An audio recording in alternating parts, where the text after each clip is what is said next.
Hola, buen día. ¿Cómo le va? Mucho gusto. Soy el doctor Pecol, jefe del servicio de cirugía del Hospital Italiano. Y en este primer Ateneo del año me voy a referir a aspectos que tienen que ver con la historia, anécdotas y desarrollo del servicio de cirugía general de nuestro hospital.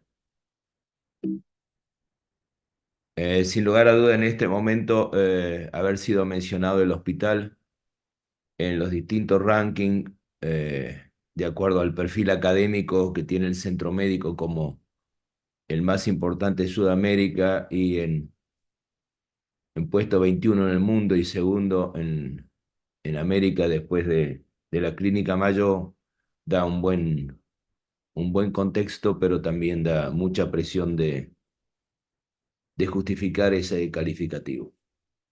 Esta serie de Ateneos anuales fue propuesta por los cirujanos jóvenes del servicio, así que ese es el mérito es totalmente de ellos, de haberlo propuesto. Eh, y creo que esto tiene mucho que ver con lo que escribió el ingeniero Franco Livini cuando se refirió en su libro Un faro que marca rumbo y que habla del desarrollo del hospital, que es muy importante que las futuras generaciones mantengan vivos los valores esenciales de solidaridad, dedicación y amor al prójimo. Por lo cual el hecho que hayan querido saber de la historia del servicio o de los distintos sectores que van a ser otros Ateneos, creo que hablan muy bien de esta generación joven que tenemos en el servicio.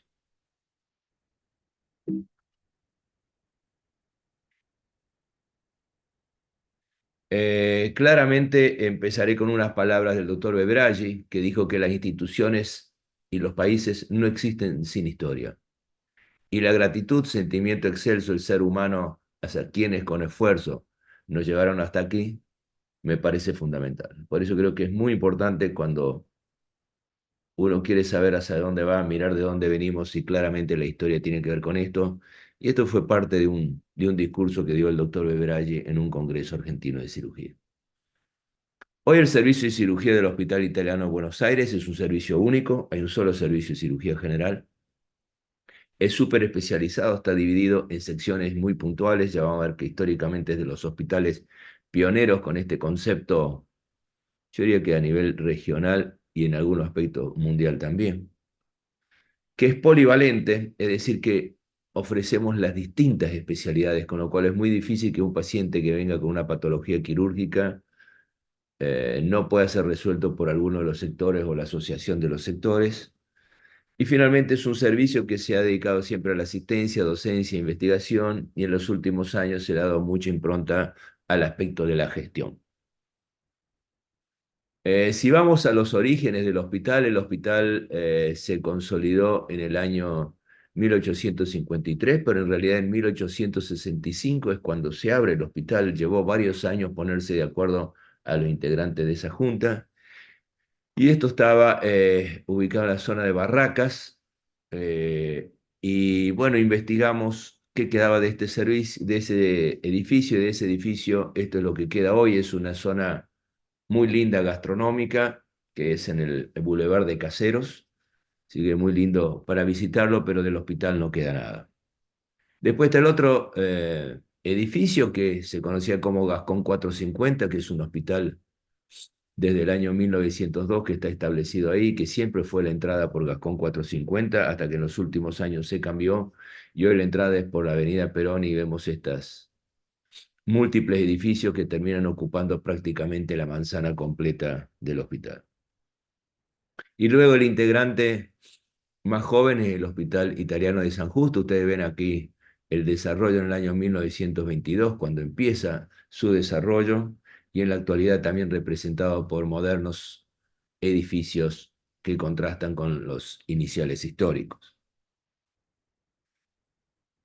¿A dónde buscamos información? Bueno, por un lado están estos libros que le llamamos los libros de Amelia, que son los registros de todas las operaciones que se vienen haciendo en el servicio. Son 8 libros que resumen toda la actividad quirúrgica día por día, patología, quién fue, cuál fue la cirugía, quién fue el cirujano. Lo vemos aquí con gran lujo de detalles y era de alguna manera el registro histórico de las operaciones del servicio. También recurrimos a los archivos del hospital y aquí mi agradecimiento a Virginia Garrote la biblioteca de nuestro hospital que nos favoreciera distintos documentos, con lo cual nos llevó 6 meses de investigación para saber de dónde venía el servicio y de alguna manera aquí está recopilados las copias de los documentos más importantes sobre lo que voy a versar parte de la historia. Y así fue como de alguna manera creamos una línea de tiempo y mi agradecimiento a Marisa Capucián del Departamento de Comunicación Institucional que tanto nos ayudó y a elaborar la información que teníamos. Y de alguna definimos tres momentos evolutivos en el servicio. Un primer momento evolutivo fue cuando aparece una gestión naciente, es decir, algún cirujano que tenía a cargo de una patología muy puntual. Acá vemos del año 1903 una primer cirugía que hizo el doctor Repeto. Luego con el tiempo se fueron generando servicios y en un momento se llegó a contar con 5 servicios de cirugía general y ginecología para finalmente reducirlos a uno solo, que es el actual, y donde la postura era justamente un modelo que es de gestión centralizada y con superespecialidades. Y esa es un poco la realidad actual de nuestro servicio. Vemos aquí entonces, como les comentaba, la etapa inicial, que pasaron varios años desde la creación del hospital hasta que aparece en los registros un cirujano a cargo, ¿sí? Que era el doctor Giuseppe Fuscini, y estos fueron pequeñas salas de cirugía. De acá la primera foto histórica, como le comenté, el doctor Nicolás Repeto haciendo una cirugía de tiroides. Ustedes ven aquí la anestesia que se está haciendo con la máscara de éter. Esta probablemente, por eso insisto, es la foto icónica más importante para nuestro servicio. Vemos que había información sobre las actividades que desarrollaba cada servicio y el tipo de prácticas que se realizaban, que eran prácticas de cirugía general, sin lugar a duda, donde la patología de pared abdominal, el drenaje de abscesos y algo de patología biliar eran los más frecuentes. Y cuando vemos la mortalidad operatoria también asusta sobremanera, porque ponemos a pensar que, fíjense que hernias de todos los tipos habido por haber iban acompañadas de una mortalidad, sin lugar a duda, por pacientes que llegaban complicados en pésimo estado general. Pero esto es la realidad de la mortalidad perioperatoria en los inicios del servicio. En la segunda etapa, que ya se crearon los distintos servicios, eran servicios que tenían mediana complejidad, que básicamente comportaban patología quirúrgica y ginecológica, y había 5 servicios que hacían tareas similares, y por ello que se decidió de manera muy inteligente concentrarlos solamente en un servicio de cirugía y uno de ginecología. Y así ven cómo fue avanzando, y en rojo está representado lo que es en la actualidad hoy el servicio de cirugía general, que fuera dirigido inicialmente por el doctor Alejandro Pawlowski y el doctor Lo Giudice, hasta convertirlo en un solo servicio. Al mismo tiempo, en el año 1922 se pone la piedra fundacional en San Justo, que se inicia como un asilo para pacientes con enfermedades crónicas de la comunidad italiana, y que luego esto posteriormente fue cambiando, como ya veremos con la historia. Los quirófanos de la época, fíjense los característicos azulejos, varias mesas una al lado de la otra, eh, un reloj para marcar de alguna manera la duración quirúrgica, los barbijos por parte de los cirujanos bajos y por parte de los anestesistas muy elegantes con corbata, pero sin barbijo. Así que bueno, esta es la realidad histórica en nuestro hospital. Vuelvo a decir, los azulejos característicos, muchos eran de color verde oscuro. Así vemos como de uno de esos servicios, la quinta sección de cirugía y ginecología, es donde aparecen los doctores Lo Giudice y Francisco Corrao, que fueron los posteriores gestores del servicio de cirugía general. Entonces, si uno mira cómo fue el desarrollo del servicio de cirugía, lo vamos a dividir por décadas, qué fue pasando más o menos en cada década hasta el año 2017, y todo lo que haya sucedido de 2017 a 2023 se los comentaré en el último Ateneo de este ciclo de Ateneos, al finalizar mi jefatura de servicio. Entonces, en la década del 60 es claramente que insistimos, había 5 servicios de cirugía, se pasa al nacimiento del servicio único y se crea en el año 1962 la residencia de cirugía general de nuestro hospital, que fue de las primeras, tanto a nivel público como privado. No la primera, pero dentro de las 3 primeras. Y vemos aquí en el informe que se realiza en los distintos años, cómo estaba de alguna manera los números, y vemos que se habían asistido en consultorio 3.168 pacientes en un año, se hospitalizaron 1.190 y se realizaron 966 cirugías. Cabe decir que esto es un número muy bajo si pensamos que en este momento estamos produciendo casi 15.000 cirugías por año, pero estos fueron los inicios de nuestro servicio. Y vemos que en este informe del año 1962 se remarcan algunos hechos, como que se crea la residencia hospitalaria, año 1962, comienza a funcionar el departamento de cirugía experimental, que para nosotros siempre fue importante, que después fue cambiando de nombres para en la actualidad llamarse área de simulación, y hasta se contrató un fotógrafo para que 3 veces por semana viniera para obtener fotos de las piezas operatorias que guardábamos para ser documentadas.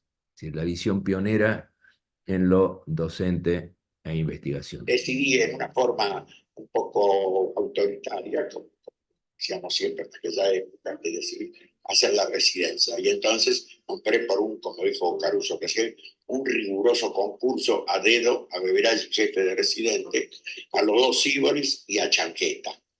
Entonces ahí nació la residencia. Venían a la mañana y se quedaban hasta las 10 de la noche porque no había para dormir. Fue los primeros residentes fueron casos francamente fuera de serie y todos ellos triunfaron. Fueron. Bueno, vemos aquí entonces el informe que daba el doctor Loyudice de la creación de la residencia quirúrgica, y por eso nosotros somos muy cuidadosos y defendemos a rajatabla el sentido de pertenencia, y por eso ven que en una de las paredes están todas las promociones de los residentes que se han formado en el servicio de cirugía.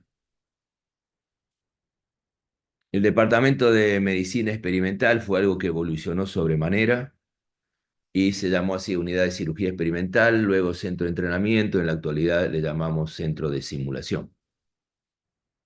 Y vemos aquí, por ejemplo, en la década del 70, al doctor Enrique Sibori operando aquí, eh, junto con el doctor Caruso, y la observación del doctor Enrique Beveraggi, algunas cirugías, como verán, de manera muy precaria, pero aprendiendo técnicas quirúrgicas.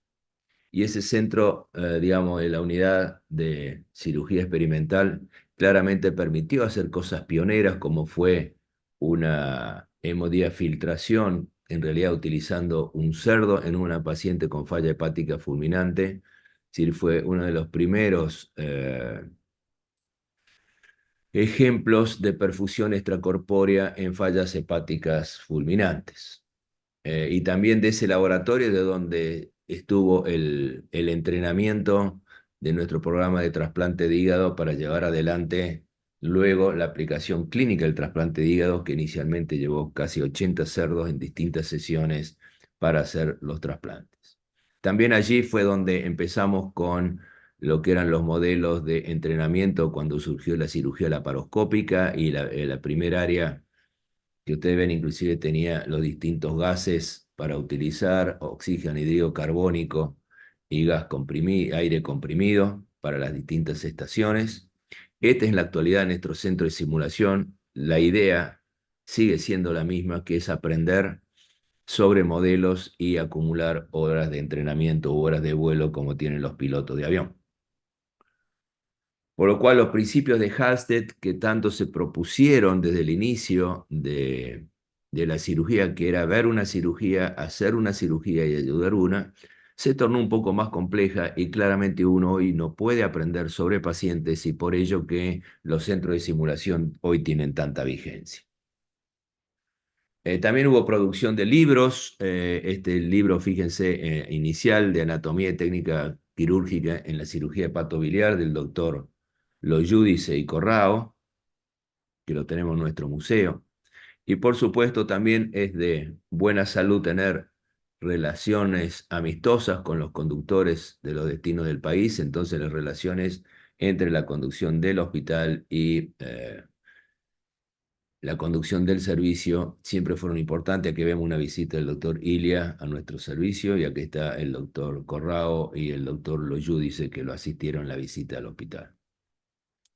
Así fue como llega el año 69 y como les comenté, de 5 servicios de cirugía y ginecología se concentran en uno solo. Los que están en rojo son los que quedaron, los en negro pasaron a ginecología y se fueron, y la selección fue una autoselección, ya que se dijo el que se quiere quedar se queda y el que no tiene la puerta en Gascón 450. Y así fue un poco la selección. Pasamos así entonces ahora sí al tercer periodo, que es donde tenemos un servicio que está ya organizado de otra manera, donde vemos que el objetivo es el alta complejidad, sectores súper especializados, con lo cual se logra una mayor eficiencia, calidad y seguridad para los pacientes. Y también el accionar con otras disciplinas hace que los procedimientos complejos y seguros hayan sido la característica de este periodo. Y vemos aquí los distintos jefes de servicio, 7 en total durante este nuevo diseño de servicio. Y vemos una foto del doctor Loyudice y cuando el doctor Beveraggi era jefe de residentes. Esto como se veía en quirófano, si ustedes ven en quirófano, siempre era algo multitudinario, y entonces lo que yo me planteo es cuánto puede ver este cirujano, que volvemos a ver, algunos tenían el barbijo bajo, o este que está tan lejos, o esta instrumentadora que está mucho más lejos, pero la idea era percibir y vivir lo que se veía dentro en quirófano. Y por suerte algunas evoluciones ha habido, y vemos aquí el anestesiólogo que sigue teniendo corbata, pero ya usa barbijo, lo cual fue muy bueno. Y esta semana había ido justo a recorrer el, el pabellón de quirófano y ver qué pasaba en los distintos quirófanos, y ven que más o menos sigue pasando lo mismo, no tan multitudinario, pero con todas las pantallas que hay disponibles hoy en quirófano se hace muy sencilla la visualización, pero es impresionante la cantidad de gente que circula en las actividades quirúrgicas en el quirófano central. Pasamos la década del 70 y mostrando acá algunos de los pasillos del viejo hospital que están en estas condiciones, y donde vemos que claramente sucedió la sectorización, que fue el factor más importante. Entonces vemos que en el año 1974 se crean 7 secciones: HPV, coloproctología, esófago gastro, tórax, pared abdominal, cabeza y cuello y linfología, y así fue pasando los distintos años, cambiando de jefe, pero manteniéndose 7 secciones para en la actualidad tener 11 secciones constituidas. Pero el concepto de que tenemos un volumen suficiente de pacientes para dedicarnos a algo específico fue el condicionante para llevar adelante esta organización del servicio. Entonces, ir a los sectores significaba tener volumen, y tener volumen significaba que uno se podía súper especializar. Todos tenemos formación quirúrgica general, todos podemos hacer una cirugía básica de urgencia en cualquier sector, pero lo complejo es territorio de la súper especialidad. Vemos aquí entonces los 11 sectores actuales. Se agregó la sección de trasplante pancreático e investigación, que hoy es el área de percutánea, el servicio de cirugía de San Justo, la sección de cirugía bariátrica y la sección de cirugía reconstructiva reparadora, y otra sección que se agregó durante mi conducción, que fue la de urgencias quirúrgicas. Estas eran las características, fotos de las distintas visitas cuando se realizaban cursos en el hospital. Acá vemos al doctor Corrao, jefe de servicio. Esto es lo que era la sala 5, que era la sala quirúrgica, con los distintos integrantes: el doctor Corrao, el doctor de Santibáñez, Enrique Sibori, Jorge Sibori, el doctor Pataro, el doctor Pietravallo, el doctor Braco, el doctor Brondona, es decir, representantes de nuestro servicio. Tuvimos visitas importantes con la Sir Roy Calne, y fue quien ayudó a que se realizara el primer trasplante renal en nuestro hospital, es decir, fue El hospital siempre tuvo la visión de manejar trasplantes y entonces se aprovechó la presencia de Cyril Canle y se hizo con asistencia de él uno de los primeros trasplantes renales en nuestro hospital. También en nuestro servicio hubo grandes estudiosos de la anatomía y así lo fue, por ejemplo, el doctor Alejandro Copelo, que se refirió a lo que fue la segmentación del hígado, muy parecido a lo que hiciera en Francia Cuinot. Y de alguna manera él estudió los distintos pedículos vasculares, la suprahepática, el pedículo portal, cómo se distribuían, hizo los estudios también con relleno y pudo estudiar muy bien las distintas líneas que separaban los distintos sectores del hígado. El servicio de cirugía siempre ha tenido mujeres que han impactado y una de ellas ha sido Inés Abate, que ha sido la enfermera jefa de nuestra sala 5. Esto es lo que era la sala 5 original, que ustedes ven separadas con biombos, salas únicas de hombres, salas únicas de mujeres. Y aquí vemos una reunión del servicio y donde está Inés y donde estaba también alguien muy importante que era Angelina, que era también otra enfermera jefa importante en nuestro hospital. Y como vemos también había algunos coquetos que ya se habían hecho cirugía nasal para ser más llamativos como colegas. Si ustedes miran los libros, esto era originalmente la sala 5, no estaba dividida con biombos, luego se hicieron los biombos, pero siempre estuvieron en medio estos calefactores de calefacción central, y sobre esos siempre uno se acordaba que estaban las viejas jeringas reesterilizables que se colocaban allí para lograr su esterilización.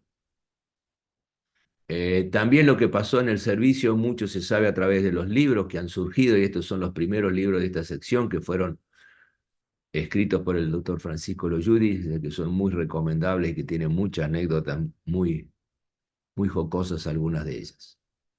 Pasamos a la década del 80, vamos avanzando y claramente la alta complejidad, los procedimientos percutáneos y los trasplantes son los que movieron la realidad del servicio. El servicio de cirugía general del Hospital Italiano, lo que pedía el doctor Beveraggi, que era el conductor en esta década, era que los médicos debían ser de tiempo completo, dedicación exclusiva en el hospital, que aman lo que hacen, que pelean por lograr la excelencia, la superespecialización, tenían que ser docentes, dedicarse a investigación y saber algo de administración, que es lo que hoy llamamos en realidad gestión. Aquí lo vemos al doctor Beveraggi cuando inició el desarrollo del Departamento de Docencia e Investigación con especialistas de otros servicios y llevaron adelante, esta es una de las salas de nuestra biblioteca, el desarrollo del DDI, Departamento de Docencia e Investigación. En el 62 y era una cosa minúscula dentro de la institución, y hoy el departamento de docencia y todo lo que hace en educación, en residencias, en becario, en educación virtual es tan trascendente para el hospital, uno se emociona, que casi no voy a hablar. La verdad que estos saltos son más trascendentes en la vida de alguien que apostó siempre a la educación médica continua.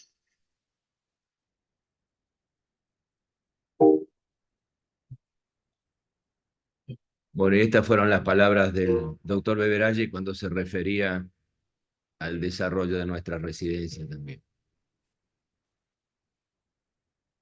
La actividad académica, el servicio la concentró básicamente en dos ámbitos, uno en la Asociación Argentina de Cirugía y otro en la Academia Argentina de Cirugía, y muchos de los presidentes de la Academia Argentina de Cirugía y presidentes de la Asociación Argentina de Cirugía han sido de nuestro servicio.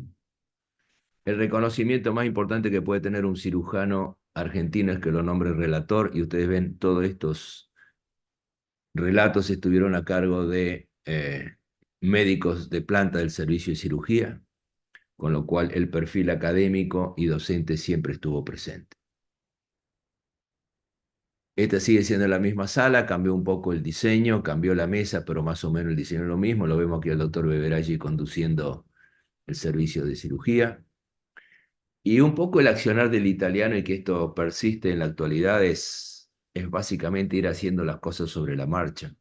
Entonces se hace, se evalúa, y se corrige y se vuelve a hacer. Y esta es una forma que teníamos de evolucionar, a veces con tropezones, pero una forma muy dinámica de avanzar. Y así fue que en el año 82, por ejemplo, se comenzó a utilizar las suturas mecánicas, equipos que compraron los cirujanos de staff del servicio, que eran reutilizables, y este caso era cirugía a cargo del doctor Bonadeo.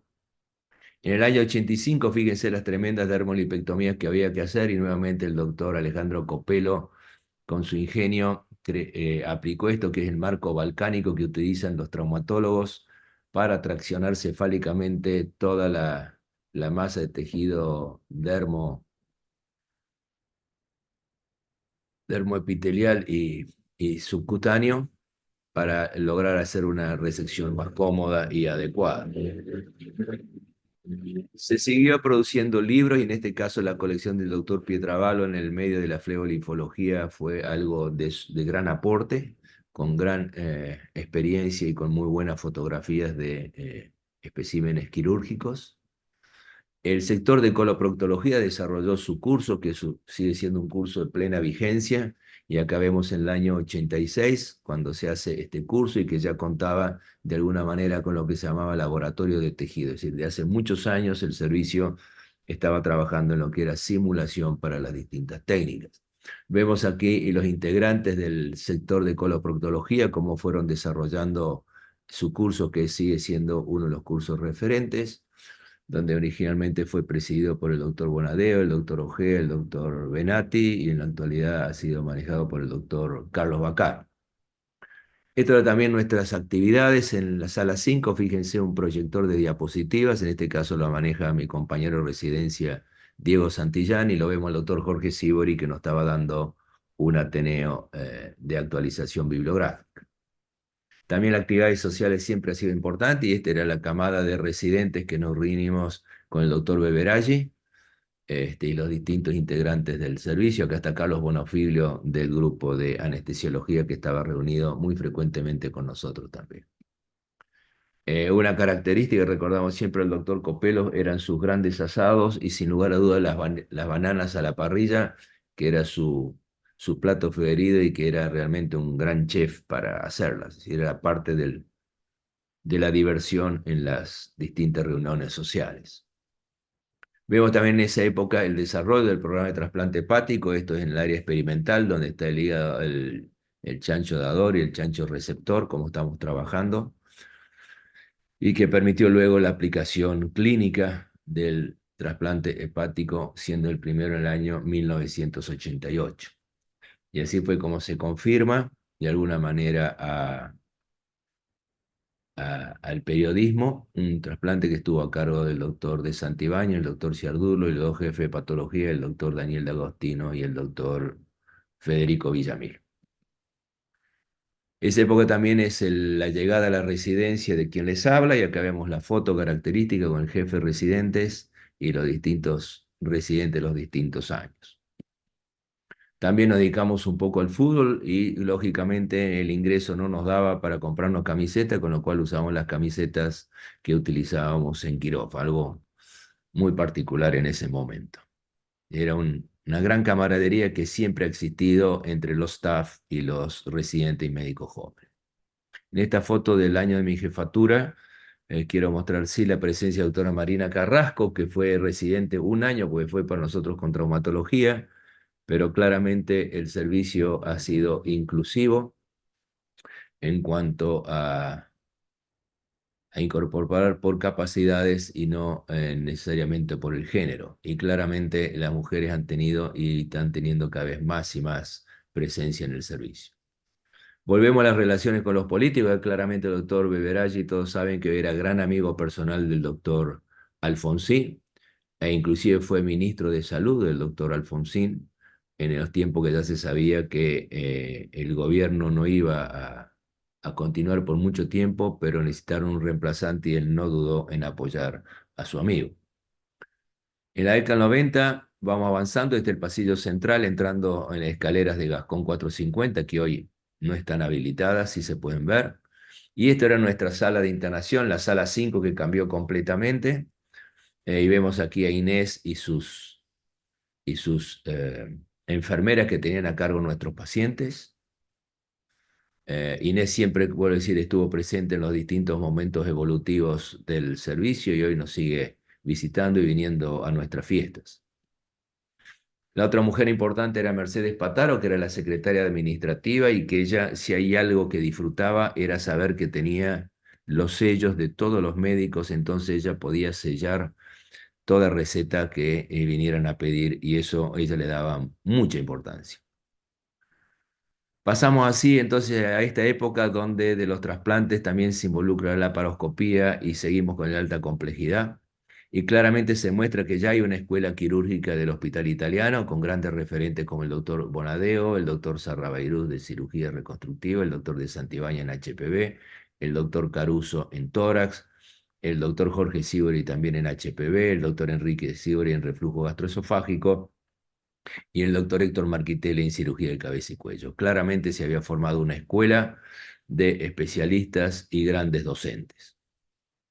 Y así fue como se desarrollaron los distintos primeros trasplantes que se hacían en el país, tanto hepático, pulmonar, hepático con donante vivo, trasplante renopancreático, trasplante de islote, trasplante intestinal.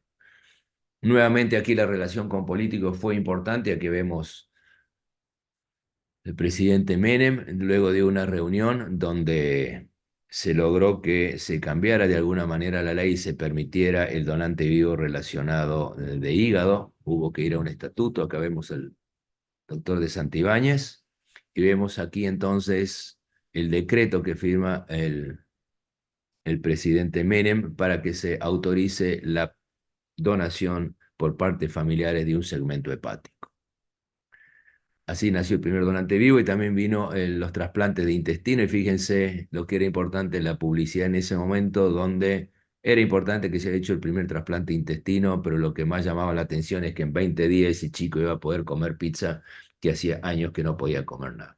Es parte del mensaje que da el periodismo y que, bueno, suma a que la gente se involucre en lo que son los trasplantes de órganos. En la década del 90 también se trabajó mucho en la especialización, y así hubo centro de referencia oncológica de tórax, los colgajos microquirúrgicos con yeyuno, que tuvo a cargo el doctor Brandi, el primer colgajo de peroné que hizo el doctor Figari, el asesoramiento genético síndrome de Lynch, y se crea el PROCANE, que es el programa de cáncer hereditario a cargo del doctor Baccaro, que son los centros referentes del país y la región.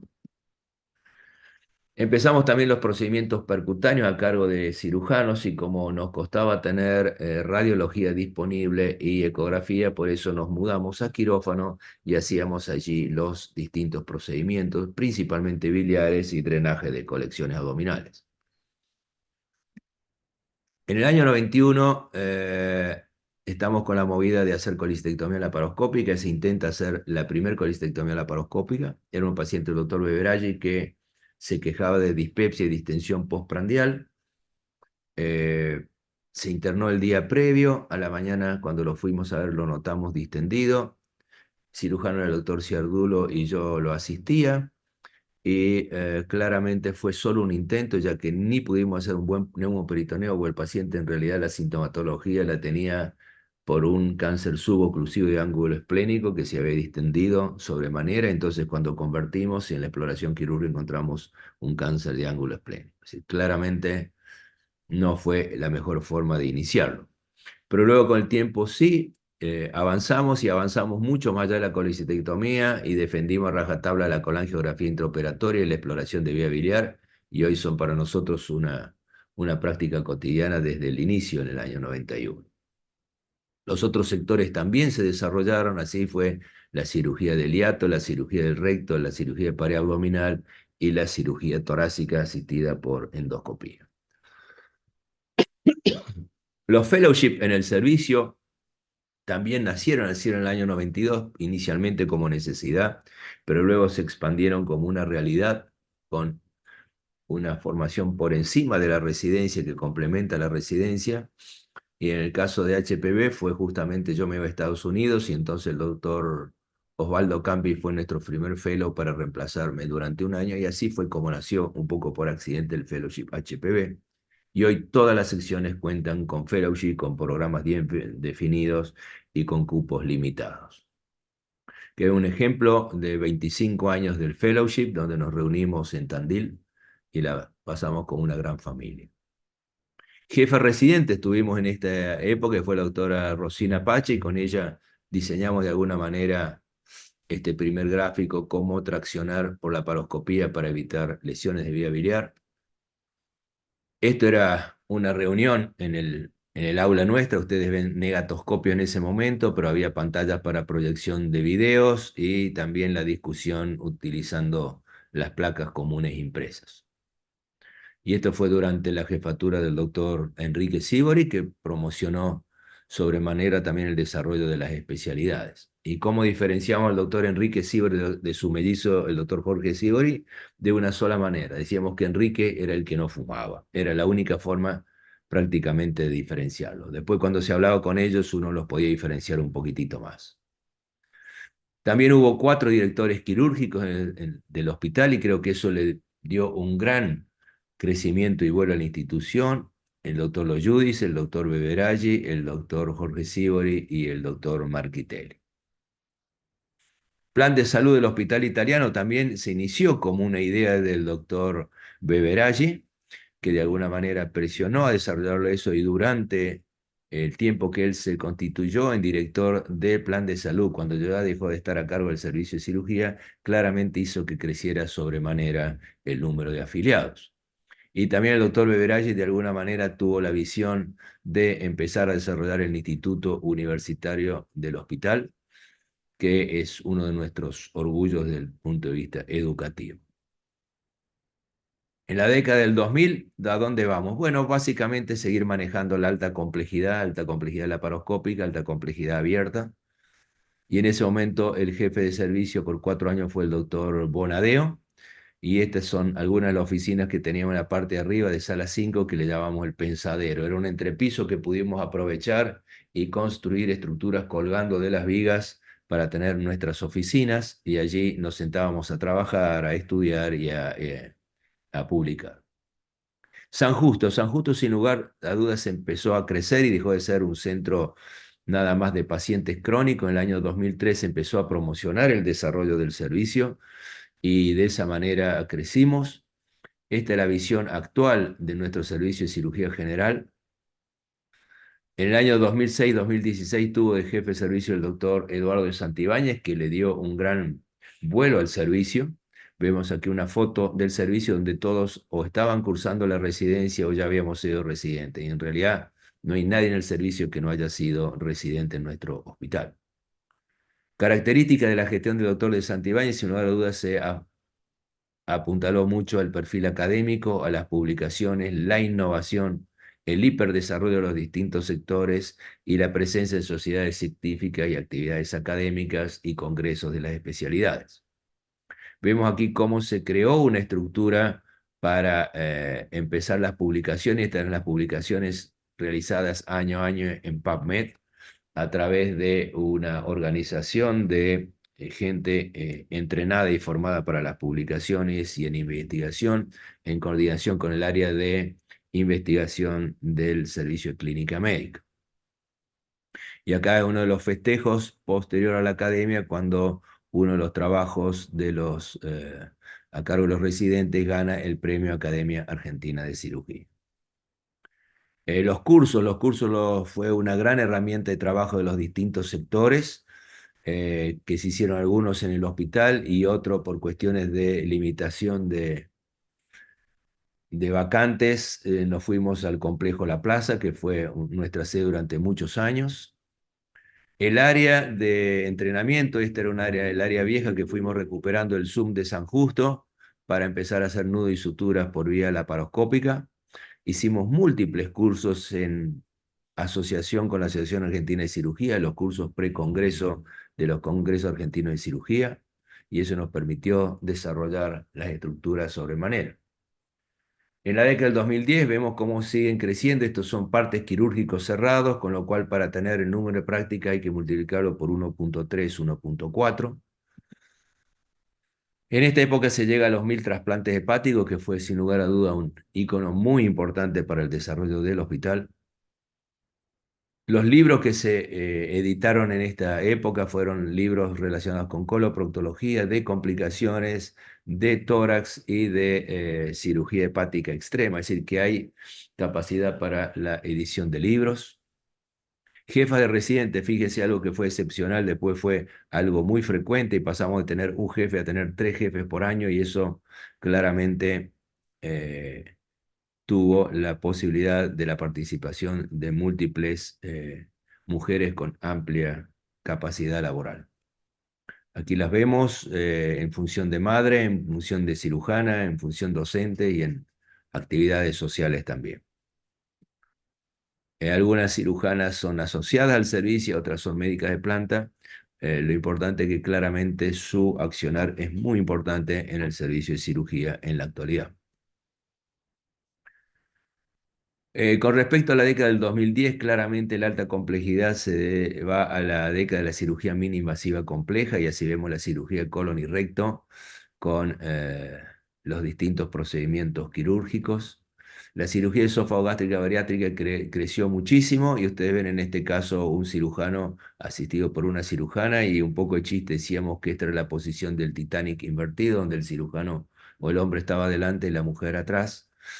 Pero remeda mucho esta imagen de Leonardo DiCaprio. También la asistencia de endoscopía intraoperatoria por el tubo digestivo alto es una forma de combinar y que se trabajó bastante para desarrollarla en combinación con el servicio de gastroenterología.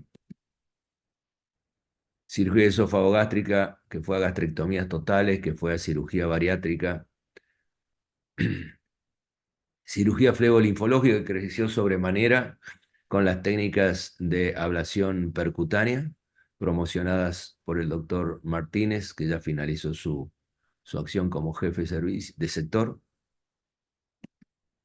Cirugía HPV, que se encaminó a realizar resecciones hepáticas, resecciones pancreáticas derechas e izquierdas y el manejo de estenosis biliares por vía mini-invasiva. Cirugía de pared abdominal, que también avanzó sobremanera y en el manejo de estos pacientes. Cirugía percutánea, que se constituyó en un gran sector y de alguna manera es referente nacional y regional para múltiples procedimientos, en este caso de pacientes con estenosis biliar asociada a trasplante o no. Cirugía torácica también desarrolló en forma mini invasiva las resecciones pulmonares videoasistidas. La cirugía de cabeza y cuello, que avanzó muchísimo con todo lo que es el planeamiento prequirúrgico tridimensional y la navegación intraoperatoria, con las distintas cirugías reconstructiva y reparadora con diseño previo de las prótesis de acuerdo a una simulación de modelos 3D. Y el servicio de San Justo, que sin lugar a duda creció sobremanera y es donde concentramos a través del doctor Arbue, el doctor Palavecino, todo el esfuerzo para desarrollar el servicio de cirugía y constituirlo en un sector o en una extensión de los sectores y también en todo lo que es el área de simulación universitaria que hoy se denomina QESIM. Así fue como de alguna manera es un grupo que vemos aquí de cirujanos del año 2017 que de alguna manera integrábamos el servicio para cumplir con todas las tareas que nos correspondían. Del año 2017 al 2023 lo voy a dar en un Ateneo a fin de año, que va a ser el informe de 6 años de conducción del servicio de cirugía general. Y diría que en resumen, respecto a la historia del servicio de cirugía general del Hospital Italiano de Buenos Aires, diría que somos una gran familia que se ha ido constituyendo bajo un mismo patrón inicial diseñado por nuestros pioneros, que nos sentimos muy unidos y estemos donde estemos, siempre nos buscamos, nos encontramos, y este es un festejo en el Congreso Argentino de Cirugía, donde vemos las distintas generaciones de integrantes del servicio de cirugía. Y respecto a los futuros conductores del servicio, quisiera dejarles algún mensaje, que la historia es sumamente importante. Y tan es importante que fíjense que quiero recordar esta carta que envió Isaac Newton, cuando dijo: si he logrado ver más lejos ha sido porque he estado parado sobre hombros de gigantes. Y tan es importante para los ingleses esta frase, que si ustedes ven está acuñada en el canto de las monedas de 2 libras, con lo cual creo que debemos ser muy respetuosos con nuestros antecesores y con nuestra historia y estar orgullosos de la misma. ¿Cuál es la fórmula del éxito? Bueno, ser un solo servicio, tanto Central y San Justo, tener una residencia que es única, Central y San Justo, y entonces se complementa lo que aprende en un área y en otra, estar súper especializado más allá de la formación de cirujanos generales, tener una dedicación exclusiva en el servicio para cumplir las tareas de asistencia, docencia, investigación y gestión. Y sin lugar a duda, la clave del éxito de un servicio son sus integrantes. Y recordar lo que nos había dicho Beberaggi, que quería gente que fuera de tiempo completo, que amara lo que hacen, y eso significa hay que mostrarse también, eso es visibilidad.